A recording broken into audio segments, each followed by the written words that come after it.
What's up, everybody? Hey, Aloha, aloha. Happy Tuesday. yes, Happy Tuesday, everybody. yes, very Welcome to much. Facebook Live with Mel and Charlie. Thank you for joining us tonight. Last night, we apologized to everybody last night that we was off the air. Yeah, I apologize, man. It's the thing with Facebook. Hang on while I set my stuff up here. One of the things with Facebook is when you put a post, you're not sure if everybody got them. So we Mhm. apologize for those of you that didn't get the notice that we weren't going to do the show because we're on KKCR from 4 to 6, and we figured that 2 hours is enough for us. So we didn't want to burden you guys with another extra hour. So um, thank you all, and thank you for joining us tonight. Tonight we got an amazing show. Dr. Darragh O'Carroll. He'll be on tonight to share with us his new analysis that he did, peer peer reviewed, Mhm. endorsed by doctors throughout the country. Clearly, we'll let him talk about that, but he's going to talk about his studies on the numbers of visitors that come to our island on Kauai with the virus undetected. And I think you guys, if you don't know already, you'll be shocked to find out what he has determined. Before we go on, I just want to thank everybody for your condolences for my cousin Rodney Delanoza. I know a lot of you are wondering, how the hell are you related to Delanoza? You don't look like Delanoza. Well, Rodney's mom and my stepfather are brothers and sisters, so that would make Rodney my step first cousin, I guess, if you want to call it that. But growing up, 5, 6, 7 year olds, you don't know what a step is. It's just your cousin. And Rodney and I, we're very close over the years. And when my mom was still alive, Rodney took good care of my mom. He would fly in. He was a flight attendant for United Airlines. He would come into Kauai. He would never hesitate. He would stop at my mom's, spend the day with my mom. He just did a lot of things for my mom and our families. Yeah, obviously, that's my mom's nephew. And while my mom and my stepfather got a divorce later on, the family stayed really, really close. In fact, my stepfather even at the time of my mom's passing was they were still in communication, so they were friends. And so yeah, appreciate the well wishes. And gosh, COVID sucks, man. I tell you, when you find out, and then Ron Clark, another good friend of ours, right here on Kauai, man. Right, Ron. If you know Ron, this guy was just a gentleman. He was a nice man, really, really nice man. Just went to work, drank his coffee every morning. You know, uh, he would be at Barbara Nishek at Pono Market every morning drinking a coffee, or at Wailo Shell with reading his paper, drinking. That guy was a nice guy, and he lost his battle with COVID just yesterday here on Kauai, people. So it's here. It's personal. That's why we do what we do. So I know we get a lot of people that wanna.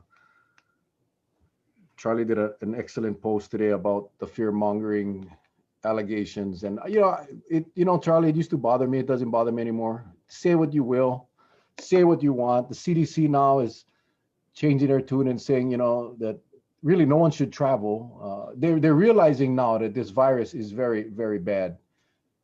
Something we've been saying now for almost 9 months, Charlie. And two, we are the furthest from doctors that you could ever be. But we good listeners, and we investigators, and we check out the data, we check out the information that we get. So many of us, most of you on our show every night, that have been on this journey, starting off with Charlie's loss of his brother, knew from early on that this was for real, and this was bad, and this was dangerous, and that it would get worse because that's what the experts said. Well, And lo, what I'd like to say is for our viewers out there is that we've said this from the start as ex police officers. We have a tendency of following a trail, and we'll continue to follow it until there's nothing to follow. And that will determine whether we abandon that route and find another route, or we stick with that route until we get successful completion through the adjudicated process and somebody is convicted and so forth and so forth. So is with this. You pick up the information. You try not to run with the information halfway upstream, change your mind just because it's the flavor of the month. You don't do that. You try not to do that. That's our style. I'm not saying that all investigators are like that, but that's our style. We don't abandon halfway upstream. And that's why when we started this, Mel and I always said from the get-go, this is going to be a rough ride because a lot of people are going to get affected. In fact, when it first happened, we really didn't know what was going to be in front of us. But we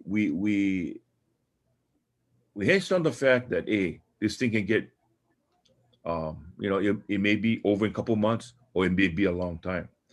So remember, Mel, you said, we're in it for the duration, but we always have to keep mindful that we're going to bring the facts, and that's it. We're not going to bring our opinions into this thing. Well, we're just going to echo what the medical experts are saying. That's it. We're not going to take their information and skew it to make it something that it's not. That is not us. And that's why we never brought guests on to back them into any corners. And look at this, nearly 9 months later, we still beating the same drum. We still saying the same thing. And yet a lot of other people are fluttering. But it's because maybe they have a different angle on it. I don't know. But I am happy with our guest that's going to come on because this gentleman, as young as he may be, he really is looking at the numbers and the science. Now, I forgot who said that we didn't know how to handle science, that we weren't basically calling us stupid. I forget who said that. But anyway. The same guy, Charlie, the same guy that on tonight's news said that the counties should should be doing more follow-up testing. The same guy that said that we were stupid to be pushing the second test. Yeah. That was his words, not mine. Yeah. That it was stupid and a waste of energy to be focusing on a second test. The same guy that said that. Yeah. Same guy tonight said that the island should be doing more follow-up testing. I don't know if this guy remembers what he says, Charlie. But we can't, because remember now, way in the beginning, we don't have enough tests. Remember that? Yeah. And as soon as arrangements were made, boy, somebody must have been using Miracle Grow because man, tests are popping up all over the damn place. Just like your Snickers in the ground. Well, you know what I did? Just for kicks, I put my Snickers in the ground and I watered, and guess what sprouted today? Yes. Snickers. No. Twix.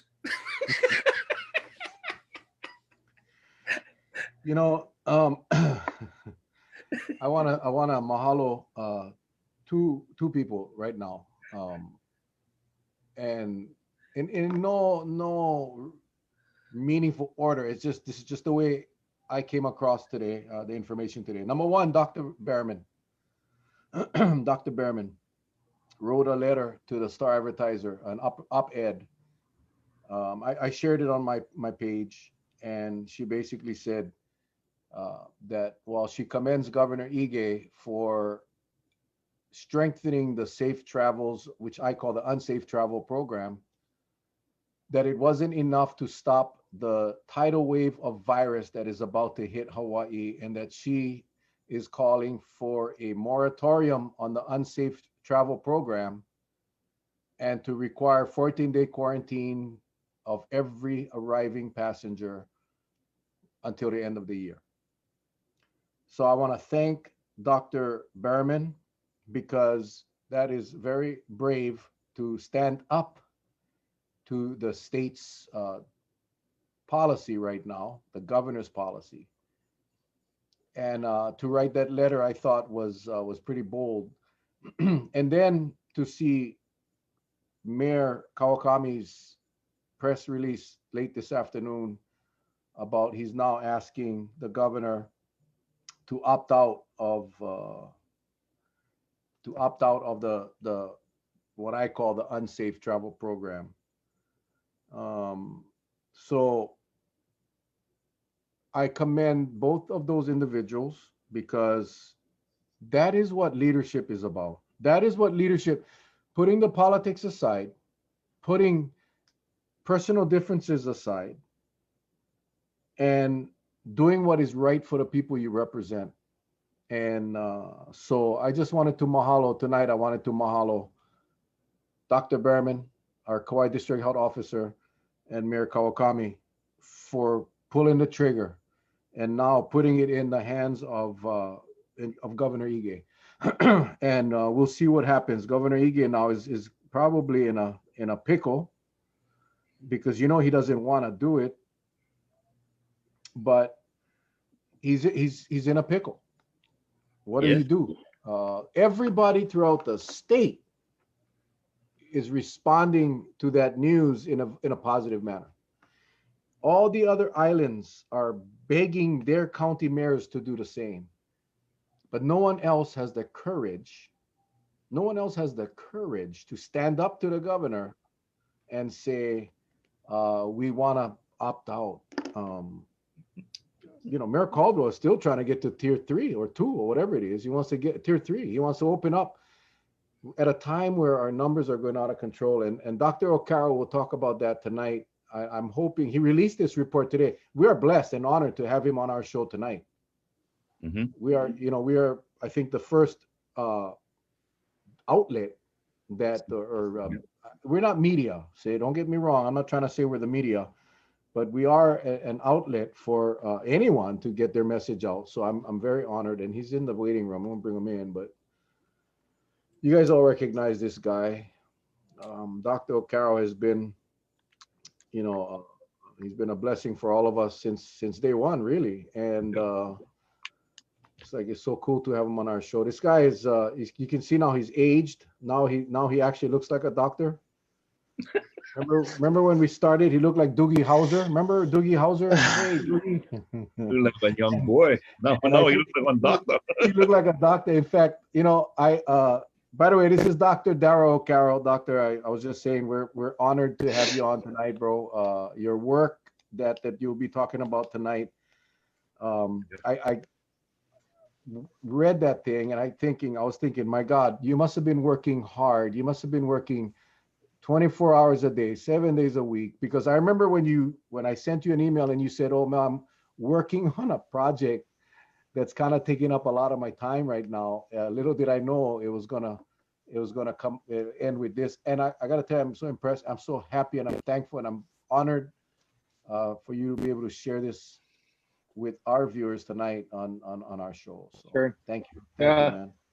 You're welcome. You're welcome. And thank you guys for being a voice of, and what I think we've all tried to be is just a voice of science. And I've been on CNN several times stating, hey, look, as soon as you turn your back on science, things go the wrong direction. And we saw that with our nation's previous administration quite readily, right? And it just got me a little bit more frustrated that, this isn't one camp versus another camp. This is one camp versus like international scientific consensus. Right. That's something you don't argue with. Well, again, I'm not going to steal your thunder, but the peer review that was done, the peer review, which means you sent this to other doctors, other experts in the field, they get to review it and they get to comment, they get to tell you you're full of crap, or that they endorse it. And in your case, this has been peer reviewed and endorsed by many doctors, in which I'll let you explain, but that has to be a good feeling. I mean, you're relying on science, you're relying on numbers that it's objective. It's not subjective. It's objective. It is what it is. The formula is there. You plug the numbers. This is the result. I was very happy and thankful that I gotta tell you, man. I'm glad to know you. I'm proud to know you. I'm just, we were talking about this the other night. Charlie and I, that through COVID we have been able to meet so many new friends that we've never met personally. I mean, physically. But my God, man, we've been blessed. We're two blessed guys that are so thankful I Well, wish I could meet Charlie in his pink room over here. Like that would be Well, amazing. One well, day I'm gonna find myself with you there. I hope. well, while we're talking about rooms, I noticed that you're pulling the Mel Raposo Oh background, yeah, bro. yeah. I got it. I got it. We're setting a Right. trend. You realize that we're setting a trend. I love it, man. It's like I feel so much better now. well, the wife Yeah. said, she goes, honey, I'm gonna put this lavender color, and I want to put it very, very calming because, when we start talking, because she got to read the article as well, your review, and she said, boy, people just gotta really let it sink in because it says a lot. It says a lot. And my wife is the type, she reserves her comments, but she was very, very impressed. And I've got to say that I was too. After contacting you this morning, I said, this let's see if we can't get this out from all different angles because Mel and I, and you've seen it many times. We've been battling this when you get numbers and it looks so minute when you say 1 in 1,000, right? When you look at numbers like that, that's why people get complacent. It just says, nothing going to happen. But then when you get to reality, based on the science and based on what we're experiencing right now, that's what I thought was really important. Like, hey, let's talk about now because it went from here and now it's already escalating up to here. How much more can we go? And do we want to even, I mean, I sure so, no, I don't want to go any higher because it's only going to get worse, right? It's only going to get worse. So that's why Well, I'm glad you're on. I'm glad you're on. I'm glad you're on. before I start, I mean, the unfortunately, the public health argument and the economic argument are intertwined, right? As soon as you Right. get more virus, tiers go the opposite direction, travel decreases, which we've seen on the mainland. And so like the more that you let this virus propagate, the more you're harming your economic potential. And so I would also love to see like, in these first month or month and a half that we've been open, like what was the economic gains that we received for the public health woe, that we just encumbered? Because Lanai has been closed and Kauai is about to be closed as long as, and I'm not trying to make this political, I'm just pointing to the facts that you let this virus resurge and it's going to do what it does, and it's transfer like no virus we've seen since the 1918 Spanish influenza. Excuse me, measles. There's many other viruses that are way more transmissible, but we have vaccines against those, and we're going to have vaccines, and we could get into that later. That's a further discussion. But there's you guys have some very good points there, and one that I think, before our state opened on the 15th, I was trying to point that out to our state leadership. There was a Hawaii News Now tourism test panel that I was fortunate to be on, and it's exactly what I was saying. Is like, hey, look, we're going to open up. We're going to bring a lot of infections in. Is that worth it? Let's maybe open up slower, open up safer, see how we go. Then if we can handle it, let's go up slowly, not like open the floodgates. And I think we're opening the flood. We have seen the results of that. I remember specifically, it was you as well as other doctors that said if we go down this road, the economic benefit will be short-lived because the consequence will result in a shutdown, which will impact all businesses. So again, I don't know what the governor will do with Darragh's request. I can tell you that we have 9 ICU beds here on Kauai. That's what separates us. I mean, but it's all relative, right? Because on Oahu, you got more beds, but you got more people, you got more visitors. So the bottom line is the ICU or the hospital resources in our state is not adequate to handle an influx of COVID virus on any island. It's just the way it is. And what happens is, for the outer islands, we had a retired HPD captain on the show. As soon as he showed symptoms, boom, he was on a medevac to Queens.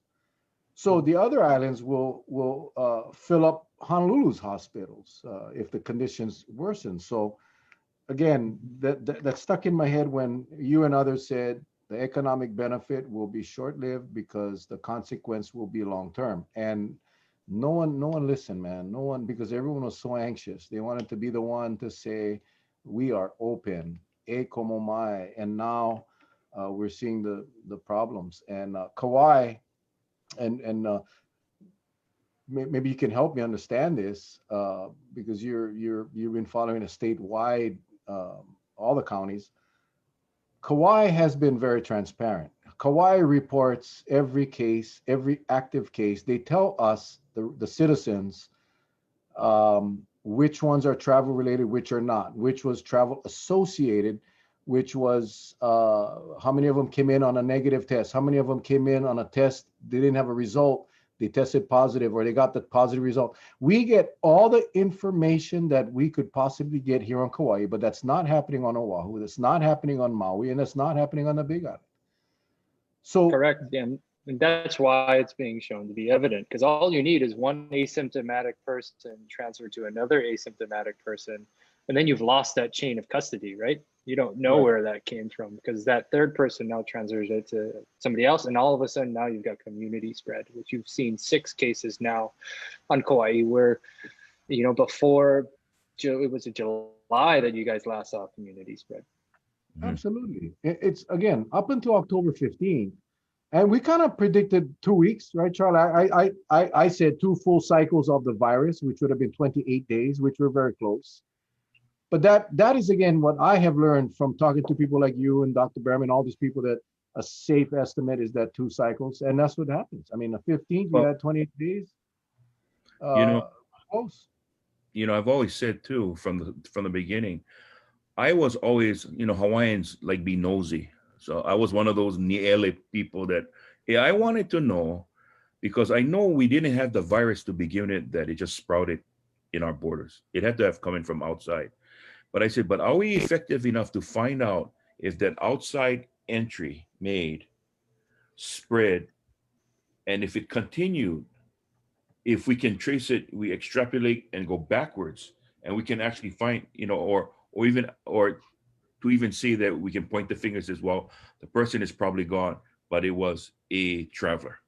Because the simplest thing to do is, if you can't find it, what do they say? Oh, it's community spread. And every time we hear community spread, I get so frustrated. I says, I know it's community spread, but it came from someplace, but nobody is attacking that issue. Because if not, we're actually spending money and just chasing ghosts all over the damn place. I said, we got to be more target specific in what we do if we're going to nail this thing. If we're going to control it, put it in a tight corridor and keep it there. But right now, we just, with the travel the way it is now, we're just leaving the floodgates wide open, right? And without being able to really see what's coming in. And like Kauai has been lucky, because they're on it, they've been catching it. Once they land, and once they find out that the test comes back positive, and or if they decide to take a second test. But like you said before, Doc, how many people are actually taking a test so we know exactly what the hell is happening? The numbers are just too small right now. And it's also returning residents as well. And they actually pose more of a risk to the population as well. As somebody, hopping to Vegas and coming back, or wherever they may be, interacting with their community more. They actually pose more of a risk to the community, but it's both, travelers and returning residents. And you can't differentiate the two, one do quarantine, one not. That would be unethical. And it's both parties that we need to look at. And what most countries have done, have ranked all the highest risk countries in the highest risk category. United States, Brazil, and UK are in everybody's like no hold bar 14-day quarantine with a test on day 11 or 12. So you get the result on day 14. And if that's negative, okay, that means that we're ultimately sure, because the risks are just too high. And we've just done one test, and I can go through the paper if you guys like. Many of the pictures you guys have seen, I added some. I mean, you guys were some of the first ones to see this. I think several times I've given this lecture, or part of it at least. We'll turn it over to you, Doc, and then you can go ahead and yeah, exactly, share the screen, and I'm gonna let's see how I can. Everybody see this? Yes, sir. Everybody see this? Okay, I'm gonna try and zoom in a little bit. Yeah. Can you do a full screen on that thing? Can you do a full screen? Yeah, Yeah, that one. The that's just green. There full. yeah. Yeah. Okay. I just want to say that because one of the somebody just posted, this is for Dr. O'Carroll. Would you and the endorsers be willing to write a brief but empathetic open letter to Governor Ige with reference or link to your article? The objective would be a publication in the Star Advertiser, either as a letter to the editor, news piece, or if funds can be raised, a paid advertisement. I just wanted to say that we are going to be holding we were asked, Charlie and I were asked to facilitate or host a press conference, which again, we're very honored to do. And we have it set up for next Monday at 5 o'clock. Dr. O'Carroll will be sharing this with the media. We're gonna, and we'll talk about this. Let's get it out of the way now because I have a feeling once we start rolling with Dr. O'Carroll tonight, it's gonna move. But next week, Monday from 5 o'clock till as long as it takes, we're gonna have the media there as well. It'll be on Facebook Live, it'll be on Zoom. But we're gonna have an opportunity for Dr. O'Carroll to share his work and take questions, as well as Dr. Berman will be there, Dr. Lee Evslin, as well as Dr. Kapono Chong Hansen. So it'll be an amazing show. That will be our Monday night show next week at 5 o'clock. So make sure you guys remember next week at 5. We are going to be Huike, Jay Robertson at Huike will be hosting Charlie and I there. So we're going to have the professional equipment. Everything's going to be solid. Next week, Monday at 5 p.m. Okay, Doc, take it away, buddy. All right. Let me sure I'm nice and hydrated for this. Thank you, Mel. Yeah. Looking forward to Monday. Gonna set my clock a little early for that one. Where did I get the motivation for this? Is just, what I do for a living outside of the emergency department is I write medical lay articles, and also from those I was a consultant to a Netflix docuseries. Interestingly, just came out in January called "Pandemic: How to Prevent an Outbreak." In doing so, I talked to Dr. Fauci, interviewed him for a good hour. Also, Dr. Rick Bright, who is now on, he was the whistleblower against hydroxychloroquine and is now on the Biden's transition COVID team. And so I still correspond semi-regularly with Dr.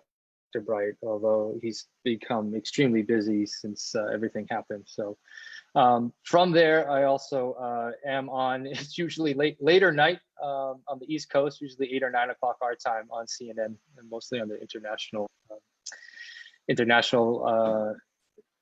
channel, but it's domestic as well on the weekends. So I was really excited when I was able to get this idea out and formulated. And basically, as a physician who's been studying COVID as hard as I can, 8-hour lectures a day, a week, give or take.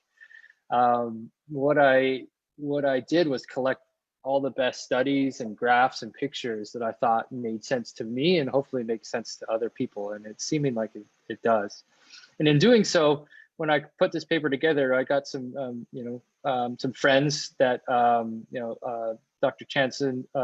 Chong Hansen and Dr. Lee Evslin knew at the University of Washington to take a look. And Paul Pottinger is a huge name in the world of infectious disease. He's a professor of infectious disease and medicine, basically teaches other physicians how to treat this virus. Teaches the infectious disease people. Dr. Schwartz is also a professor at University of Washington. Dr. Carl Kayala is PhD professor, actually at the School of Dentistry, but his PhD is in physiology and statistics. Dr. Thomas Lee is a professor of epidemiology here. Dr. Altenberg is also a professor of mathematics at University of Hawaii. We all know Dr. Kapono Chong Hansen and his good work on Kauai and just being a voice for everyone there. Dr. Darragh, Dr. Dworkin, not to minimize any of these names, I just want to get through this paper. Dr. Evslin and Dr. Tatsuno. So all of these guys took a look at this paper and said it was medically sound. The proofreading was up to me and Chad Taniguchi, which I have a tremendous debt to, but if there's some little misspellings or grammars, I apologize. But let's just do, we've talked about most of the intro. Basically what this states is that a one-test system overestimates the efficacy of our current system does. It's being overestimated and underestimates the amount of virus in the United States. And let's talk about why.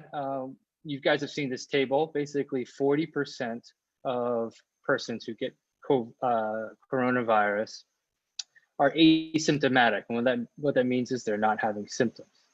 They'll never have symptoms. It's just in there. But you would think that because they're not having symptoms, they wouldn't be infectious to other people, but it's quite the opposite. They're 75% as infectious as somebody who does have symptoms. So that's quite rare in this grand scheme of viruses.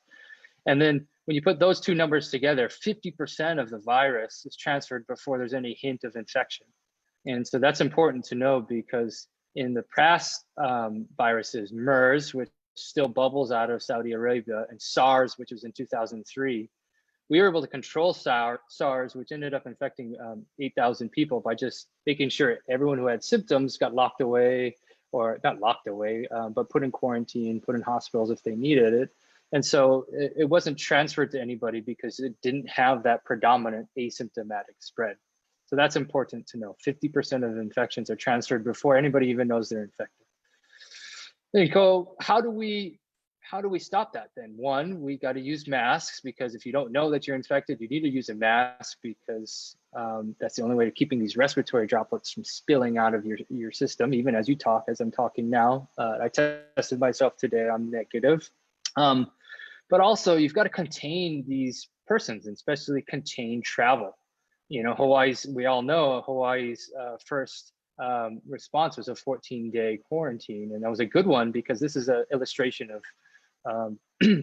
of incubation period, where the average is about 5 or 6 days, and incubation period is a time from when you're exposed on day 0 to the time that you have symptoms. And the average person gets exposed 5 to 6 days, exposed here, and then they develop symptoms in 5 to 6 days. The actual viral curve, and we'll see a little bit later, peaks before symptoms begin. So if you have a quarantine period where everybody travels and they've got to stay for 14 days inside before they go out and interact with anybody, the vast majority of people, spend the life cycle of this virus indoors. And so they're not able to transfer it to anybody. Most of the really, the countries that are accepting US citizens do a test around day 12 to day 11 to 12 to 13, sometimes 2 tests on that end. So they're trying to catch these people early in the phase. So this is when they develop symptoms. The viral curve actually starts a little bit earlier. We'll get into that. So these are countries that do this, still do this: New Zealand, Thailand, Hong Kong, Fiji, our Pacific Island neighbor who actually uses a high tourism industry like ourselves, Australia. They've all had, Taiwan hasn't had a case of community spread in like 200 days. I'm not sure if that's still true, but that was a couple of weeks ago. They're all able to enjoy their lives free of this virus and unencumbered by this pandemic. But we all know that since Hawaii has such a huge tourism economy, we got to strike a better public health and economic balance. And so in May, our state came up with, somewhere around May, our pre-travel plan of a 72-hour pre-test. At that time, it seemed pretty good. Let's test everyone before they get here. But on June 27th, there was this article that came out from the Harvard School of Public Health, and this is viral load here. Viral load is basically you're exposed here, but you don't actually have any detectable virus by our tests until somewhere around day 3. These are our really sensitive tests. This is the viral load as it skyrockets up, and this is a logarithmic logarithmic scale, just like our Richter scale. 6 is 10 times higher than 5, so this is actually a really, really kind of skyrocketing viral curve.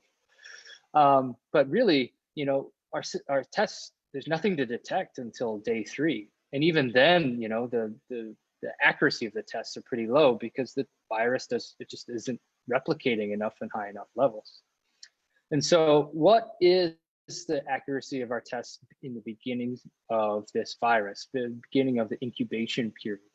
And so if you're exposed here at the star, what this is on the y-axis is the chance of a false negative. And a false negative is incorrectly saying that the virus is absent. It's actually there, but the test comes back negative. And so over here is days again. So on days 1, 2, and 3, the test is pretty much, it's not useful because you might as well pretty much just throw it in the garbage, because even if you had the virus, it's not going to pick it up yet, because this red line is the viral curve. There's no virus there. And so our tests actually peak with in efficacy on day 8 at around 20% false negative. So that's still, they just still don't get really good. They still have a pretty high inaccuracy rate. And I've had patients in my emergency department where they looked like they had coronavirus, they had fever, cough, chest x-ray looked, starting to look fluffy with some fluid inside, and the test came out negative. I'm not going to say they don't have the virus. I mean, like, you look like and you smell like you have COVID. So that just not actually smell, but you know what I mean. You can't hang your hat on one test is what this experience you would get from that I received from working with patients on a daily basis. And so what this concept gradually became was a global consensus that one test is not enough. And so here on November 3rd, you've got a CNN article that says, don't get a false sense of security with COVID-19. Here's why you can test negative, but still be infected and contagious. And so basically this Dr. Lessler, who was one of the professors from Johns Hopkins on that viral curve, I won't go back up too much scrolling, said there's no hard and fast rule, but the evidence suggests a test before the 3rd day is not of much use. Right? So this is from premier researcher in this area. And then on September 14th, a terrific article by Thomas Pueo. I encourage you guys to look, Google search this. This is why we couldn't control the pandemic. A PCR test performed within the last 72 hours is almost useless. People usually test negative after just being infected, and then the illness progresses over the next few days. And then when symptoms and the viral curve goes up, they're likely to turn positive.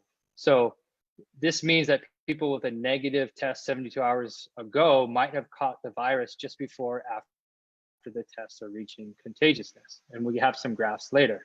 So an entry test, a test at the checkpoint is another opportunity to catch people. And then a PCR test a few days afterwards, like you guys were conducting on Kauai, the 4-day test, with a quarantine in between, Thomas Pueo suggested will catch those who got infected right before travel. On October 19th, this is a clip from the Wall Street Journal that said Dr. Martine Citron, who's the director of the CDC's Division of Global Migration, has argued for a 5 to 7 days of quarantine when people arrive from this was during the US-UK travel corridor. Okay. So the CDC was arguing for a 5 to 7 day quarantine on October 19th. Okay, and then on November 20th, this is a very interesting one where basically there was a traveler who got on a plane in Dubai, had a test 48 hours prior, flew 18 hours from Dubai to New Zealand, and he infected 4 passengers who in turn affected 3 other of their contacts, so 7 in total. And he had a negative test 2 days before he got on the plane. He developed symptoms 71 hours after he got on the plane, and we'll see a little bit more how that looks visually. So that's a very, very stark example of what can happen and why we shouldn't rely on one test. The real crux of relying on one test is the difference between surveillance testing and diagnostic testing. The diagnostic test is, hey, Mel, you come into my emergency department, you look like you have COVID, and I want to perform a diagnostic test on you. I want to diagnose you with COVID. And so I test you and you turn out positive. That's a diagnostic test. I agree, our tests are around 80, 85, maybe a little bit higher. I would say right around 80% accurate for a diagnostic test. But surveillance testing, where you're trying to filter through a population of people, much, much different. And so those same Harvard researchers released this article or this picture here, and it shows the type of tests that are low analytic sensitivity. So think of these are like our rapid tests. And you've got our high analytics sensitivity or a PCR deep brain tickle test. And they said that, hey, look, because this viral curve shoots up so quickly, you just conduct like one test every like week, you're gonna like miss this person, especially if they're asymptomatic or have very low rates of symptoms where they don't think they're infected. You're gonna miss this person. But if you conduct a test more rapidly and using these cheaper rapid tests, you're gonna catch more people. And so that's exactly what they saw when they modeled it out down here, is that if you just conduct a test every 14 days, like this one, right, you're going to miss a lot of people. But if you conduct a test more frequently, you're going to catch more people.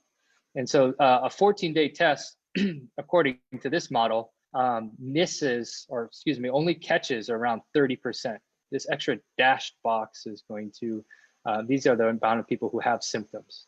So a 14-day test is akin, they space this out. There's like a two-week test is, not very useful. It's the same as you would expect to efficacy you would get for a one test if somebody was coming to travel. Who else found this same sort of result? This is really neat, if anybody wants to do this, a calculator, basically a COVID-19 test strategy simulator out of Daniel Griffin of the Columbia University Medical Center. And basically you can input all your statistics. If you've got a school, if you've got, a city or a group of people that you just, what is your population size? How many people are infected in there? How many people are going to comply with isolation? What is even if you're interested in costs, how accurate are your tests?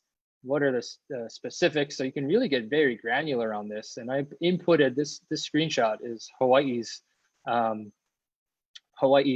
strategy, and you get 38, less than 40% reduction in infection. So basically another way of saying that is it catches only 38%. So now we've got two models that say that. So what are other countries and states doing, knowing that they knew this? They said, all right, well, we're gonna risk stratify all arriving travelers. So this is like New Zealand, Australia, Taiwan, Thailand, Vietnam, Hong Kong, South Korea, Fiji. They all risk stratify. Even Canada does this. That all right, there's three countries in the very high risk category. There's the United States, the United Kingdom, and Brazil. And the very high risk, not even high risk, this is the very high risk category. They all mandate quarantine, plus this little dash mark means as long as they get 2 negative tests on the penultimate day of quarantine and the day prior. So usually they test on, day 12 and 13, and they get the results on day 13 and day 14 kind of thing. So that's what all these countries that have controlled this virus do. That's pretty rigorous.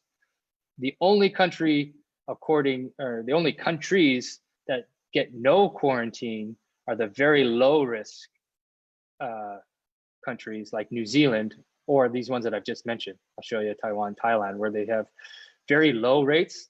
And what that is they all get a test on arrival, but they don't have to quarantine. So that's only reserved for countries with very, very low rates of transmission. And then moving on, there's a huge paper, and this was very, very enlightening, is a 93-page, 18-chapter paper out of Australia called The Transparent Risk Assessment of Quarantine. Keyword transparent here. And what they did was they had Australian universities, public health organizations, and it was even endorsed and sponsored by Qantas, big airline down there. I'm gonna zoom out a little bit. And what they found is here's a bunch of different, this is modeling based on the viral kinetics that we saw just up top, is they modeled how do these quarantines actually work? How good are they compared to others? And here's what Hawaii's quarantine is: a no quarantine or travel system, excuse me, a no quarantine and pre-test 3 days prior is going to release 26 more times infection than this standard 14-day quarantine. So that's a lot more. In other words, this model also found that that's this blue bar, or the bar that it's this white space that's not taken up. It only catches 40% or so. So that's very, very significant. If you were to do a 7-day no test, this many people are going to be released. If you were to do a 7-day and a test before, 4.8 times, excuse me, this many people would be caught. Okay, still with me, Mel and Charlie? Still good? Yes, sir, man. Yes, sir. I'm deep in this thing now. Okay, that was my excuse to take a drink of water. No, maybe I can follow up with what you're explaining, and that is it has put me into a really deep meditative mode right now. because to absorb this, and I'm just to let you know, Doc, I'm looking at the comments. A lot of people are gaining real knowledgeable on what you're sharing. So thank you. You're making it very, very clear. Okay. You're making it very clear. Thank you, guys. Let me know if I need to slow down or speed up, or if anybody has any questions. You're doing All a right. good. All right. So what about the surveillance testing that's being conducted here? Well, just like our state, as I said, has goofed up on the difference between diagnostic testing and surveillance testing. They're also goofing up on the difference between an entry test and a surveillance test, right? So an entry test is, according to this paper, Australian paper, is a test on arrival, right? No quarantine plus an entry test and a test 3 days prior. So that's the nomenclature where all of these quarantine papers are going, an entry test. So an entry test is not a surveillance test, and we'll see why here. So you can see that if somebody opted for, we have the option for somebody can get their rapid nucleic amplification test at the airport. They arrive to Oakland Airport, they get the test there, they're negative. And if they were exposed the day before, this is a viral curve, right? Right. So that we've seen it before. If they were exposed the day before, they get that rapid test at the airport. It's really unlikely to be positive just 6 to 12 hours later when they arrive here.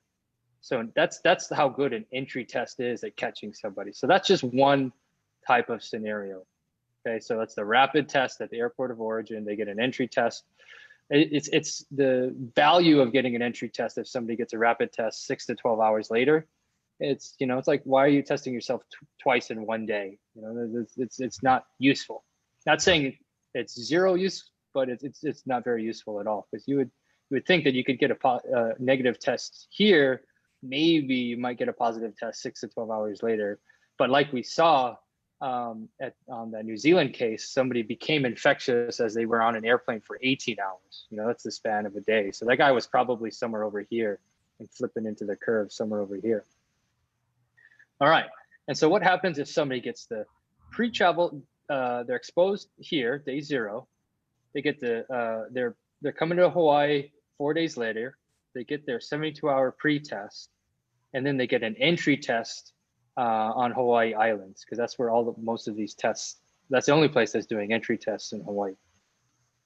So on Hawaii Island, what's the chance, how good is that test? It's a pretty inaccurate test because you're still in that early stage of the viral curve for the average amount of people. So you get like a 70% chance of a false negative if you're doing a PCR test, and a 75% chance if you're doing a rapid test. So even that is fairly inaccurate. So entry tests should not be lumped in with surveillance tests. This is what a proper surveillance test should be, somewhere closer to day 5 after arrival. Okay, so you're exposed here. Mm-hmm. You had your test 3 days prior to you got there. Okay, you waited 5 days, 2, 3, 4, 5, 6 days later, and you're right in the middle of that viral curve. This is obviously if somebody's, they might start to develop symptoms somewhere around here, day 5, day 6, right? But if they're in that bunch of 40% of people that are asymptomatic, you're not going to know that you're infected, but you arrive infectious, right? And so that's why, doing a 5-day quarantine or surveillance test is going to catch people, whereas an entry test is not going to catch people, right? So who does this? Who does something like this is the Commonwealth of the Northern Mariana Islands. They require an entry test, right? So that's on arrival, you get a test, everybody gets shuttled through, and then a second test 5 days later at quarantine. And if your test is negative, you get released. Well, on August 18th, they released this data. They had 4,007 travelers, and I'm not entirely sure where all of these travelers came from. I don't know all of that data, but I'm assuming a lot of them, if not most of them, are for the continental United States. But that doesn't matter in this instance. 1 in 100 arrived with coronavirus. 40 out of 4,000. That's pretty significant. That's 10 times higher if they were all coming from the United States that our state thought would be coming. And so an entry test only caught 31% of those people. it wasn't until they had time to, you know, for this viral curve to come up, right, that the rest, the 69% were caught on day 5. So that I think is pretty telling.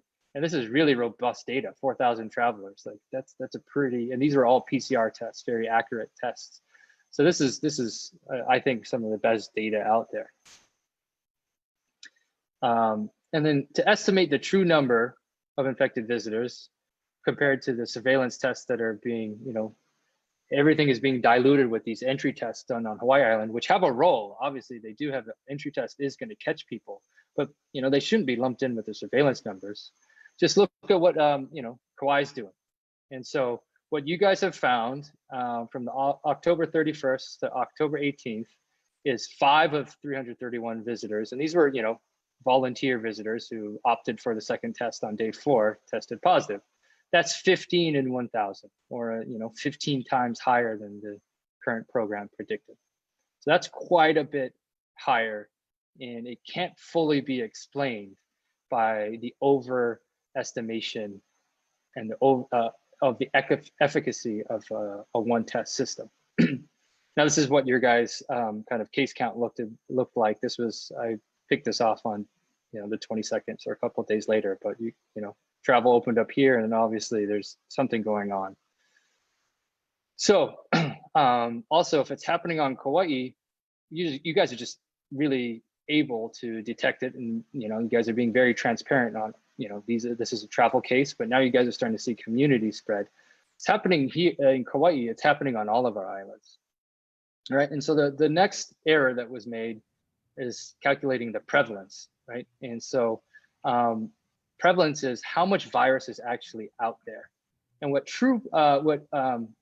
our state did was use case prevalence. And case prevalence is the amount of active cases that are out there that actually test positive. This is case prevalence. So it actually turns into a number and creates a case at the Department of Health or whatever municipality you may be in. Case prevalence is actually very different than true prevalence.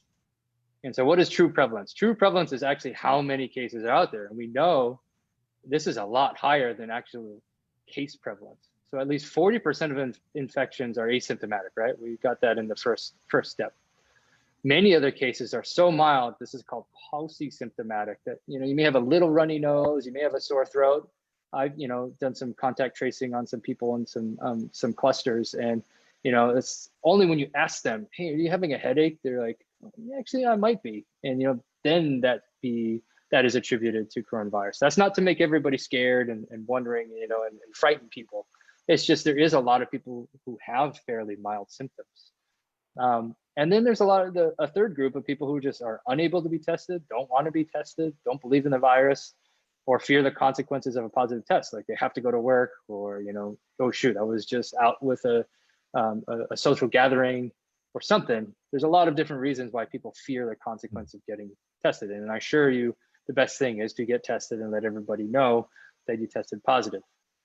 But because of these 3 reasons, it's widely accepted that true prevalence, right? True prevalence, not case prevalence, is at least 3 times higher. And there's a lot of estimates that are even higher than 10 times. I just didn't want to put more than 10 times because I didn't want to be shown to be cooking any books, but some people say 13 times. HIPAM, which is a local data group here in Hawaii, which Dr. Thomas Lee, a professor of epidemiology, you know, reviewed this paper, said that, you know, true prevalence, they use true prevalence by multiplying by 7, right? So at least 7.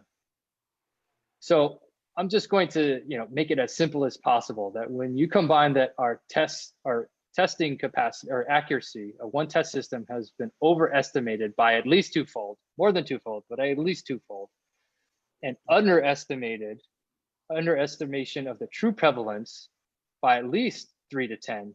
And I just went with the lower number here, 3.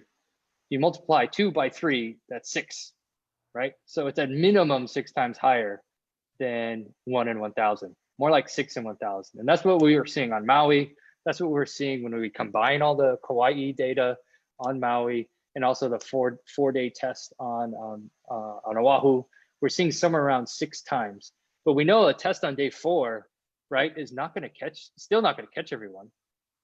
You need a day 6 to 7, which is what the CDC recommends. So, right, so it's higher than that, but what we're seeing, our case prevalence is 6 in 1,000. Okay, so masks are crucial, and I understand that there's been a lot of focus on masks, and it absolutely should be. But here's the best, I think, if this is to encapsulate how many people can be let in by one test. Just look at this one. Just focus. If you tuned out, just tune back in just for this little picture right here. So I'm going to orient you that, say you arrive here this day. Don't look at the number yet. Just this is when you arrive, right? You could have been exposed 6 days prior to when you arrive, right? And then you're exposed 3 days before your 72-hour pretest. And you could arrive right in the middle of your viral curve and be infectious to everyone and not know it if you're asymptomatic or mildly symptomatic, right? So up to 6 days prior to arrival, people could be flooded in. And so that's what's dangerous about a one test system. If there was a 2-test system, say this was the 72-hour pre-travel test, if you had a 2-test system, you'd catch this person a little bit later. But at least, you'd be aware of it, and you'd be more aware of where your cases are going. So this is the danger of having a 72-hour or just one 72-hour pretest. Does that make sense? I think this is the most telling picture I put together. Exactly. Okay, so masks are extremely important. I am not saying masks aren't. They are extremely important. They're best. They're the most accurate tool that you can use on a daily basis to prevent spread. And so this is out of the University of Washington also, which 3 of the people who peer reviewed this study. There's a large institute called the Institute for Health Metrics and Evaluation. They put out a lot of modeling and a lot of data. And they basically said, this was taken on November 16th, 2020. I just took a little screenshot, that if Hawaii was to use masks, the mask rate went from 95% to 80%. Excuse me, went from 80% to 95%. If we increased it to almost everyone using masks, our infection rate would be all the way down here rather than going all the way up. This was modeling that occurred around November 16th. So this is a little outdated, but I just wanted to have this picture that shows masks work extremely, extremely well. So everybody should be wearing masks. There's no reason not to be, right? Especially indoors, right? This virus thrives indoors, and with Thanksgiving coming up, you want to be really, really careful, especially with extended family and family friends. And so, what this paper really, really wanted to just kind of highlight is that Hawaii is very far from international scientific consensus, and I hope it gets that across. Is that, everywhere that has controlled this virus outside of the US, because let's not look at the United States, because that's a bad place to compare ourselves to, right? Because every state has done, besides Vermont, who has a 7-day quarantine, has not done well in controlling this virus. And so what is a much more accurate way or number based on all of these statistics? This was put together by Michael Schwartz, MD, also from a professor at the University of Washington.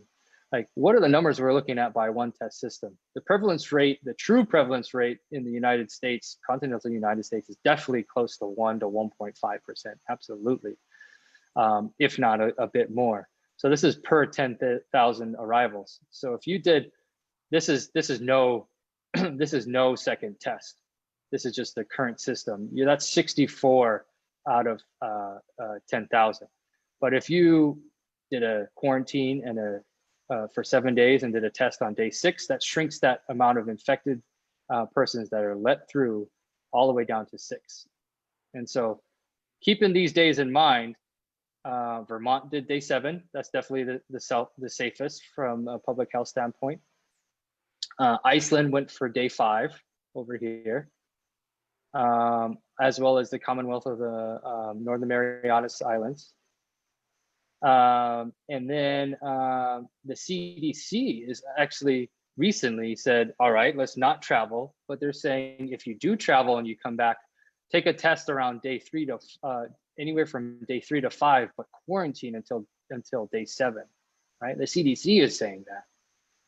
And so it's pretty, I think, evident by all of this data and all of these recommendations that our state just hasn't either kept up or doesn't want to keep up, or is just looking at things completely differently than the medical community in global consensus has. And last but not least, like, all right, Thanksgiving's coming up. I'm just going to hammer this home, guys. Please have everything outside if you can do it. I don't care if, you know, it looks a little bit hamajang with one, you know, tarp outside or pop-up tent. Like, just do it outside. You know, if it's raining, hopefully you have a cover. It's just going to be so much safer. And also, don't have large groups. You know, stick to your family households if you can. Wash your hands. Also, wash your distance. And I think I've been talking long enough. I hope that all makes sense. Thank you all for listening. Wow. Ooh, you know, thanks, Doc. You presented in a way everybody can understand.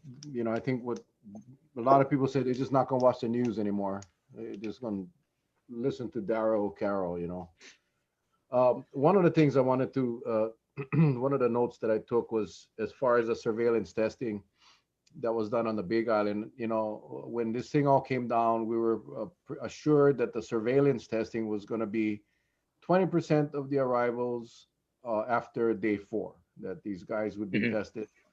Well, we know now that that didn't happen. The numbers that were being used to generate that 1 in 1,000 number was counting those people that arrived that, like you said, could have taken a test 6 hours, 12 hours, 18 hours before the second test, which in essence would be the same as taking 2 tests in one day. So do we even know what the real number, how many tests have we even done for the true surveillance? I mean, after day 4. I think the state, just on Kauai, and I got these numbers yesterday from the mayor's office. On Kauai, when they first put out the number, it was 2% of visitors and 20% of returning residents opted to take a second test. As of yesterday, that numbers have dropped, and the visitor rate is now less than 2%, and the returning resident is closer to 16%. So that means more than 98% of the visitors coming in are not taking a second test, a voluntary test.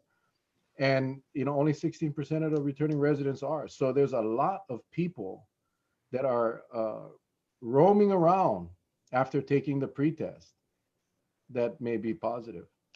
Yep, that's completely true. And I don't know the exact numbers, the state does. But I know that from that time period in October to November, I think it was the 31st to the 11th or somewhere around there, there was 5 in 331 who did take a 4-day surveillance test, and that's 15 in 1,000 on the island of Kauai. And so that was only 331 in the span of, you know, almost 2 weeks. I don't know what the entire number of visitors to Kauai was in that time, but a lot, certainly, like you said, only 2% of visitors and 20% of returning residents took it. So there was a lot more that arrived that were missed. Hey, Doc, let me ask you a question. You know, what you just showed us in your presentation, the evidence is so compelling. The evidence is so compelling. And I'm just kind of curious why our state has put up this firewall of either blinding themselves from seeing this compelling evidence or just doesn't want to believe it. I mean, it kind of amazes me because, you know, even for the layperson, you know, if the frying pan looks hot, you don't touch it. I mean, that's all to it. You don't have to be a rocket scientist about it. But when you have numbers like they've shown from, and it's not numbers that you selected from one part of the globe, it's spread out. So you got a good cross section of numbers involved with that pretty much yields some accurate end results. I'm just curious, why is the state just continually, I understand, you know, we're tourist dependent, the business anyway, is the driving force is tourism. But yet, you know, Mel and I, and we've heard a lot of other people say the same thing, there is a possibility we can coexist, but we just have to do it slower. Mhm. And we thought at one time they're going to try it with inner island first, right? Go with inner island first, see how that works. If it works good, then you can ramp it up on a larger scale. But at least we know which way we're going to be marching. The way everything is coming out now, just say, hey, open it up. And to me, that's what I'm getting a hard time trying to get my head wrapped around the fact that you put out a really good presentation with a lot of compelling evidence, and the state just has this block for some reason. Do you know why? Have you any inside knowledge on why? I don't, and I think my goal in releasing this was to get an answer to that, and that, hey, look, this is very far from being scientific from the state's part, and I think we all wanted to know a bit why, and I can't answer that question. And my goal is to just present medicine in a way that it should be, in truth, right?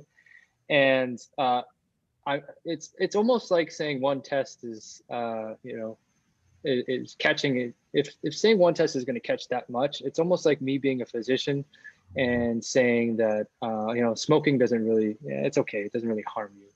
It's actually one of the worst things you can do for your health. Right. It's I understand that our economic pain is also there and present, and the aim of this article was not to paint travel and tourism and returning residents as evil. Absolutely not. It's just to say, hey, look, our pendulum of tolerable risk has swung all the way this way, all the way towards very risky. Let's look at the science and make sure our pendulum comes back a bit. Mm-hmm. Well, the other thing that I just thought about it as you were saying that is that the state is embarking on on this like one test, and I'm just curious where, I mean, was there somebody like yourself that went and presented compelling evidence to the state and said, hey, this is the reason why you should do only one test? I mean, I can't see that happening. Not based on what you showed us here. I've sent some studies to some people, but I didn't hear any response. Doc, but or Dr. Capono, I thought that both of you, or one of you, may have sat on or were part of discussion groups at the state level. Is that true, or I swear that I haven't. I've talked to some state senators like Donovan Dela Cruz, but that's not on the state level. That's all the lieutenant governor and governor's administration. Yeah, I just don't understand because while this study really makes it easy to read for many of us and it easy to understand, I think the concept was you guys have been saying this for quite a while now. And now you have, because you have the data, you can actually come to a number based on actual data. But I think your theory, Dr. Capono, the whole Kauai discussion group, those guys had it pegged for a while ago. They just didn't have the data to back it up. Not Right. Hawaii data, local data. So I can only hope that it'll be interesting how the governor will receive this information, how the lieutenant governor will receive this information. We already saw Dr. Behrman's article in the paper today. She's calling for a moratorium on the, I call it the unsafe travel program. I can't call it the safe travel program, but she's calling for a moratorium and to implement I saw it in your paper as well, implement a 14-day quarantine, a temporary 14-day quarantine until the end of the year. How much more before these guys actually agree with the medical experts? I'm hoping that they don't, backlash won't happen to Dr. Behrman like other people, has happened to other people. I think she's very brave to come out and do it, and I'm glad she did. She'll be on Monday. She'll be in our group on Monday as well. So we'll get to hear from her directly. But I hope that this information will get to the decision makers and they will listen. I do. Doc, let me ask you, you put up the graph on the testing as well as the quarantine strategies. Mhm. That one graph that you put up The there. the Australian paper. Right. Yeah. Okay. With information so readily available as that, because I would see us being very hard pressed to try to compare Hawaii, say, to Texas. It just wouldn't work out, you know. But Australia, yeah, you're surrounded by water, and it's kind of like a natural border and all of that. They have a high rate of travelers coming to that part of the world. With the information that's made available, uh, I would find it also hard pressed why they wouldn't even look at something as simple as that, because it says a lot. It Mhm. says a lot to the point about, you know, if whoever the body, that's why in a lot of my posts, I don't say tourists, I don't say locals anymore. I just say traveler. Because you can have our kids coming back from the mainland from college. And, uh, the virus does not discriminate. It'll jump on anyone that's, hey, heading that way, and that's something to look at, because when we're looking at the surveillance testing, I think a lot of us got that bad taste in our mouths when they did the search testing at the H3, the tunnel, because the numbers were so low out of, I forget how many thousands, right? How many positives you got from that. So it really didn't tell us anything. It just told us, yeah, what we already knew. There's some virus around. We just don't know exactly where it's at right now, right? So my question to you is, with information like that, is there anyone that you've talked to in the state, or even like with the COVID committee that you've talked to? Do they have access to that information, or this Well, what you're presenting now is relatively new, and they they uh, have they haven't got to it yet? a lot of it was available. I did a kind of, that's why I put the dates on when these studies were released, July, August, Right. September. That Australian study was released fairly recently. It was very, very well done. Yeah. 18 chapter, 93 page, very, very robust. A lot of different authors on it. Mhm. Very, very good. That was released November, early November, very Right. early November. But I think there was a lot of data before that to show, flag us that, hey, Hawaii is doing something very different than the rest of the world is, expecting that this virus behaves differently, and it's going to behave the same way here. Okay. Wow. No.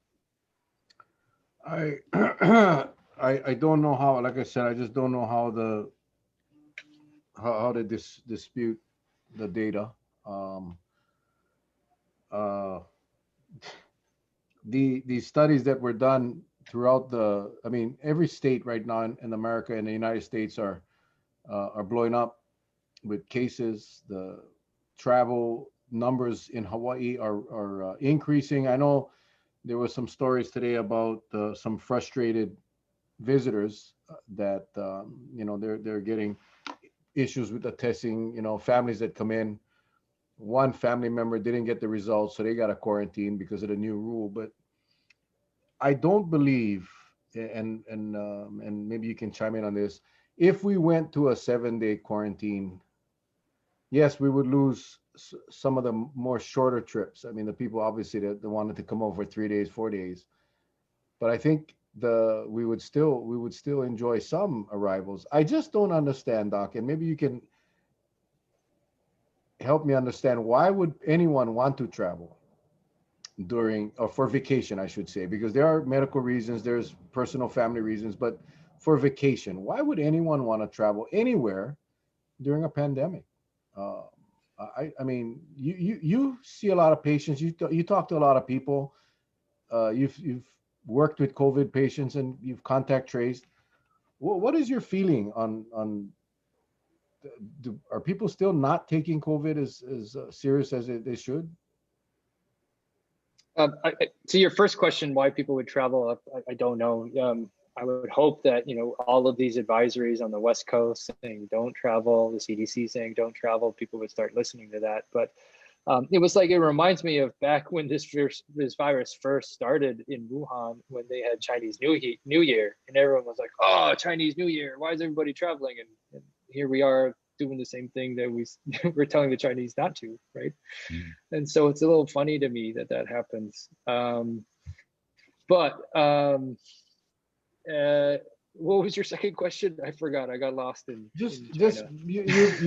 You've talked to a lot of COVID patients. And as a result of that, or you've worked with COVID patients, as you've tested tons of people. Are you getting the sense that people are not taking COVID as serious as they should anymore? Are more people taking it more seriously? I'm seeing that happen. More people are taking it seriously now as more people are being impacted. But I still see a lot of people that don't think it's going to happen to them. That it's still safe. Yeah, I'm seeing both. I don't. I'm seeing a lot of people, especially in the younger generations, who aren't taking it seriously enough and not exercising judgment, right? And so it's akin to any human illness. And one of the unfortunate things about in the emergency department is that we see people on the worst day of their lives, and they never thought that worst day would happen, right? Until it happens. And that's when you have to exercise judgment. And look, just for a little while, let's not be careless. Let's not do the things that I know it's been a long time, and it's going to be a good 6 months longer, maybe even more, because vaccination, you need 50 to 70% of people to get vaccinated to achieve herd immunity. And the great news is that they're 90 to 95% efficacious, right? That's great news. But it's going to be a while before we can manufacture and deliver that many vaccines. And then how long does immunity last? We don't know, because they were just given to people. So there's a lot of things at play, and a lot of reasons to be mindful, especially as we gather here in the holidays. And gathering is the wrong word, I guess. Pause for the holidays would be my preferred term. And I know it's tough, but we're just gonna, in order to avoid that worst day of your life, exercise some judgment and don't do it. You brought up the vaccines. Now, the ones we've been hearing the most about is like Pfizer. You have Moderna. Yep. Then you have two others, right? Those four they talked about all together. Now, with Pfizer being ahead, but that seems to be the one that require a deep freeze to get it over here. And the Moderna, I don't believe it. You need a deep freeze. So my question is, what's the difference between the two? And is a deep freeze needed to keep it stable enough to be delivered? Because then I would look at that as being very unattractive if I can go with something that has the temperature doesn't have to be at minus 100. So I'm just kind of curious about that. Yeah. So both of these vaccines, because they came out so early, they're both of the same type of technology, and basically it's called messenger RNA or mRNA. And what that is like a little piece of genetic code. And what they did is, as soon as they heard this, got the vaccine, the genetic sequence to this virus, and as soon as they got the genetic sequence to those spike proteins on the outside of the virus, those little things that stick up, that's where all of the vaccines, if not most of, I think at least 90% of the vaccines are targeted against that little spike protein. And so they made the genetic code, that little piece to that spike protein, and they injected into us, and our white blood cells, which are immune cells, there's many different types, but I'm just going to say white blood cells, grab it, ingest it, and then they make a little, it's like, oh, this is foreign, and then they put out that little spike protein, just one little one. And then our body, it basically, you make your vaccine inside you. It's pretty amazing. And then your body recognizes that as foreign. Now, the reason why it needs to be frozen is because it's genetic material, which is very, very fragile. DNA is a double-stranded helix, and so it's actually much more stable mRNA is a one strand, and RNA is much more fragile than DNA because it's just got different types of bonds between the genetic sequence. And so that's why it needs to be very, very cold. The good news is the mRNA is just in kind of, a regular freezer, not a deep freezer. And then once you've thawed to regular temperatures or refrigerator temperatures, it can be stable for a week. And they're testing it out for, longer than that, 2 weeks, 3 weeks. And so the Moderna one is likely going to be something that we'll see here in Hawaii, whereas we don't have the cold chain capacity. That's going to be more for like big cities and having like mass vaccination events, because like as soon as you uncork these things, you want to like get it out really quick, right? Because within a day to 2 days for the first one, the Pfizer one, it's going to be that messenger RNA is going to unfold, and it's not going to be a proper vaccine anymore. Well, Mel, I told you when we was trying to invent the thing with the Snickers. Remember Snickers? And you know what? No one has proven that it doesn't work. No one has said that it doesn't work. I think you should continue on your journey of Snickers. Having a CDC or whoever FDA approve your Snickers as a vaccine for COVID. Then I'll come visit you in the funny farm, bro. I'll come visit you in the funny farm. But back on the vaccines, one note I just want to say, it's sure, really a triumph of science that within a year we have two very, very highly efficacious vaccine candidates. And I just want to say that it honestly is gonna go down as like one of the biggest triumphs in medicine, quite frankly, in history. Yeah, we're already past the 8 o'clock hour. I just wanted to say that it seems like when I listen to the lieutenant governor in the morning in the news, it seems like they're so focused on the vaccine, as if the vaccine is going to be the savior, and that because that's coming, we don't have to take these extreme travel measures or restrictions. And they're just, all the discussion now is about the vaccine, and that we got our system in place to deploy, but you cannot, the vaccine is useless on a dead person.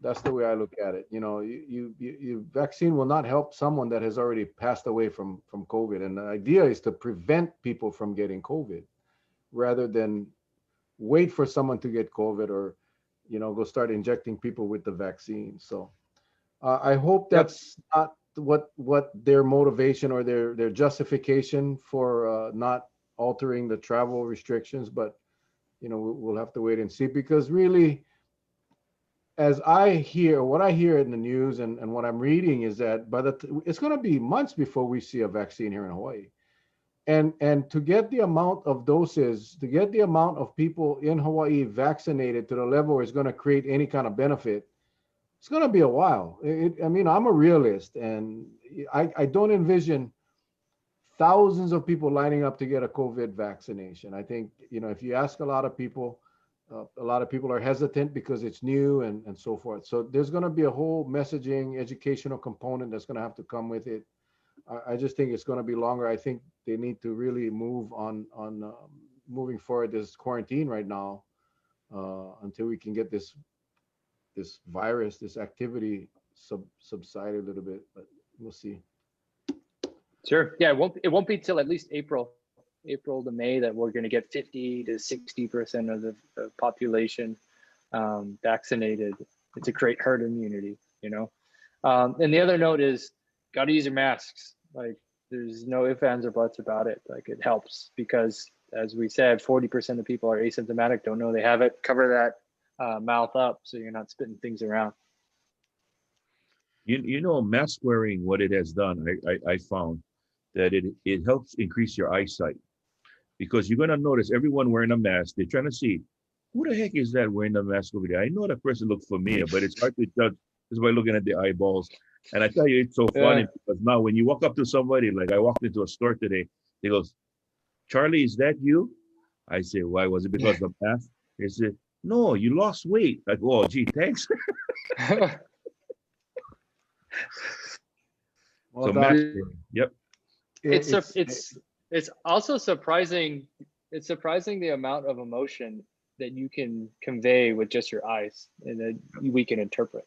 You'd be surprised. Like being working in the ER, you can tell a lot just by somebody's eyes. Yeah. We had a Pop Warner event the other day, so I was the photographer. I'm taking pictures and I'm telling everybody to smile like a baboons, like you cannot see the smiles that's behind the mask. Anyway, Doc, we appreciate your time. Any closing comments? I know you stress the mask, you stress those, even in your report, you put it in there. We appreciate. But what's your message to the people as we approach Thanksgiving and Christmas? Yeah. I know a lot of your viewers are on Kauai, but also on all islands. On Kauai, I'm actually very happy that Dr. Berriman and Mayor Kawakami saw the results that they did and are trying to opt out. But with Thanksgiving in 2 days, in Christmas right around the corner, let's exercise judgment, right? Those wash your hands, wear your mask, and watch your distance, those 3 W's. Just remember those. And please, if you're gonna gather, and I know it's hard not to gather, I would suggest not gathering in large groups, but if you do, please move it outside, please wear your mask, and do a bring your own everything. Don't share stuff. Like, all right, I'm gonna bring my own drinks or bring my own food, but I'll be in my friend or family's company outside with a mask on as much as possible. Awesome. Charles? Well, I'd like to take this opportunity and just thank you so very much, Doc. Thank you. You made it very, sometimes when you have someone of your caliber giving a class, the success of the class is based on how well the delivery. And I tell you, you did a good job. You did a good job just by what I see in the comments here. So thank you. I think what is worth noting, especially now as holiday seasons are upon us, I'd like to say happy Thanksgiving to everyone. And, please heed the warning, the word from the doc. We want to have a good time, but we want to keep everyone safe. And especially with our kupunas, because it becomes so tragic that if our kupunas get sick, we don't get to enjoy the holidays because we're too worried about them. We won't be able to go into hospitals and see them. I've said this time and time again. But what has been presented to us is all factual, and I hope, and I know there's some in the state that's listening out there that their name didn't pop up, but I know you're there. I hope you take this to the governor's office and just let him look at this video, let him look at what happened tonight, and I hope and pray it piques their interest to take a look at the study and all the information presented by a well-noted doctor that has been an advisor to a Netflix series. Not all doctors do that. And, he's giving of himself. And I just hope and pray those in the state, you folks, really take this to heart because, we need to move. We need to move on this very, very quickly. So thank you. Mel? Thank you. A lot of people asking about your report. I have it posted. I'll repost it again tonight. Just go to my page. It's on Charlie's page. It's on Dr. O'Carroll's page. Just go and you can click on the link and you can download the report, print it, the colored graphs, everything is there. But it's you won't miss it. You will not miss it. Last night, Charlie and I were on a radio show yesterday, and one of the questions they asked us was, what do we have any hope? What can we say about hope? And listening to you tonight, I wish I listened to you. I wish I had heard you before I went on the radio because it would have been very clear. The hope is people like you and Dr. Capono and all those others that you've been working with tirelessly to put data together to come up with some factual information that hopefully people use. That gives me hope that regardless of what the governor does or doesn't do, we still have a team of soldiers in the medical field that are working for us. And for that, I want to thank you. And it does give us hope, gives us hope. You guys will get a chance to hear Dr. O'Carroll again on Monday at 5 o'clock. Our Facebook Live will be moved on Monday to 5 p.m. Somebody asked, AM or PM? No, it's PM. And it'll be no different. You're not going to do anything different. You're going to log on. We'll be on Facebook Live. And but this time, Dr. O'Carroll will have a bunch of media reporters asking some questions. It'll be It'll be great. I think it'll be an awesome show. So please join us for that. Aside from that, guys, tomorrow night is, what is tomorrow? Tomorrow is Wednesday. So we'll be back tomorrow night. You know, we do want to update you guys on our HPD captain that went through some issues with Honolulu with his little COVID experience. And then, of course, we'll take a break on Thanksgiving Day. So we'll see you guys tomorrow night at 7 p.m. Doc, thank you again. Stay safe. Appreciate your time.